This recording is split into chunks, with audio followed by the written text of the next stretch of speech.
थोड़ा नीचे कर लीजिए, थोड़ा सा आईडी नीचे कर लो यार, हम तो दिख ही रहे हैं। थोड़ा सा नीचे कर लीजिए। ठीक, पूछे सवाल।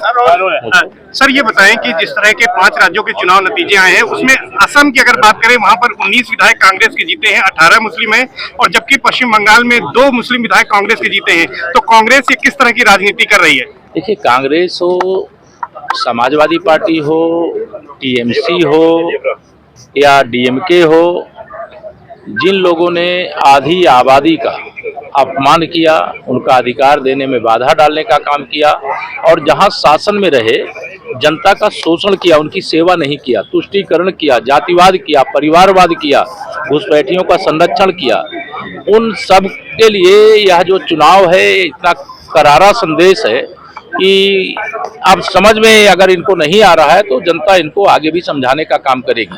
जहाँ तक कांग्रेस के केवल मुस्लिम विधायकों को जीतने की बात है, मैंने देखा नहीं, लेकिन अगर आप बता रहे हैं तो कांग्रेस मुस्लिम तुष्टीकरण की राजनीति करती है। उसे मुस्लिमों का वोट चाहिए, इस प्रकार का सत्ता में रह करके व्यवहार करती है, विपक्ष में रह करके व्यवहार करती है।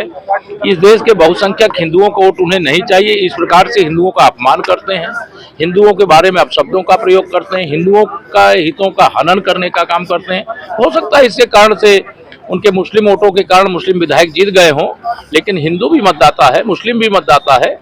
जब तक सबके हित को ध्यान में रख करके कोई दल काम नहीं करेगा, तब तक उसका राजनीतिक अस्तित्व संकट के द्वार पर खड़ा रहेगा। राहुल गांधी ने इलेक्शन कमीशन पर सवाल खड़े किए। उन्होंने कहा कि जितनी जहां भी भाजपा जीती वहां इलेक्शन कमीशन का बड़ा रोल है, भाजपा के नेताओं का नहीं।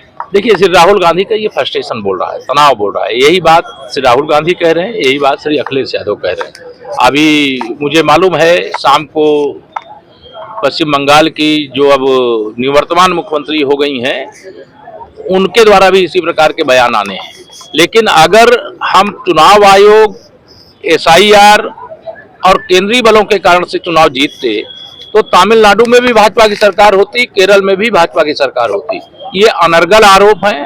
भारतीय जनता पार्टी सुशासन देती है, सेवा करती है, सबका साथ सबका विकास करती है, सबके साथ एक जैसा व्यवहार करती है, और जनता अपने तराजू पे तौलती है कि कौन ईमानदारी से उनके लिए कह भी रहा है और कर भी रहा है, और कौन बेईमानी के साथ कहे कुछ रहा है और कर कुछ रहा है। तो उसका हिसाब और किताब ये जनता कर रही है। प्रधानमंत्री जी ने कल राष्ट्रीय कार्यालय में ये बात साफ कही समाजवादी पार्टी पर हमला करते हुए कि जिस तरह से नारी बिल का जो है समाजवादी पार्टी ने विरोध किया था, आगे भी 2027 में समाजवादी पार्टी को महिलाएं सबक सिखाएंगी। निश्चित तौर से समाजवादी पार्टी के मुखिया श्री अखिलेश यादव जी और उनके जो समर्थक बिल में घुस गए, ऐसे बयान और ऐसे ट्वीट दे रहे हैं, जिस ट्वीट को और बयान को देने के बाद जनता उन पर हंस रही है।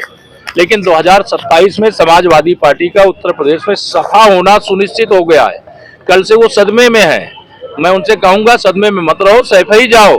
27 में जाने की जगह 26 में चले जाओ, अन्यथा 27 में जनता भेज देगी। अखिलेश यादव तो पश्चिम बंगाल के जनादेश को लेकर करें, ये काला दिन है और ये लूट हुई है, सरकारी मशीनरी का दुरुपयोग हुआ है। मैं इसका जवाब दे चुका हूं कि अगर सरकारी मशीनरी का दुरुपयोग होता तब तो भारतीय जनता पार्टी की सरकार तमिलनाडु में भी बनती और केरल में भी बनती। लेकिन इनको फर्जी आरोप लगाना है, फर्जी पीडीए चलाना है, फर्जी तरीके से वादे करने हैं और उसको निभाना नहीं है। अगर वादा करोगे और निभाओगे नहीं तो जनता सजा देती है। और जिसका श्री अखिलेश यादव ने समर्थन किया, आम आदमी पार्टी का समर्थन किया, अरविंद केजरीवाल जी दिल्ली से विदा हो गए। इन्होंने राष्ट्रीय जनता दल यानी तेजस्वी यादव को समर्थन किया, वो बिहार में मुख्यमंत्री बनते बनते नेता विपक्ष बनने का जो अवसर मिला उनको हाँफते हाँफते मिला। और अभी जब इन्होंने MK स्टालिन का समर्थन किया, DMK साफ हो गई। और अभी ममता दीदी का जो समर्थन किया, ममता दीदी की विदाई हो गई। और जिन लोगों ने सही मायने में महिला आरक्षण का विरोध किया, चाहे वो कांग्रेस हो, चाहे वो DMK हो, चाहे TMC हो, उनका बुरा हश्र हुआ है।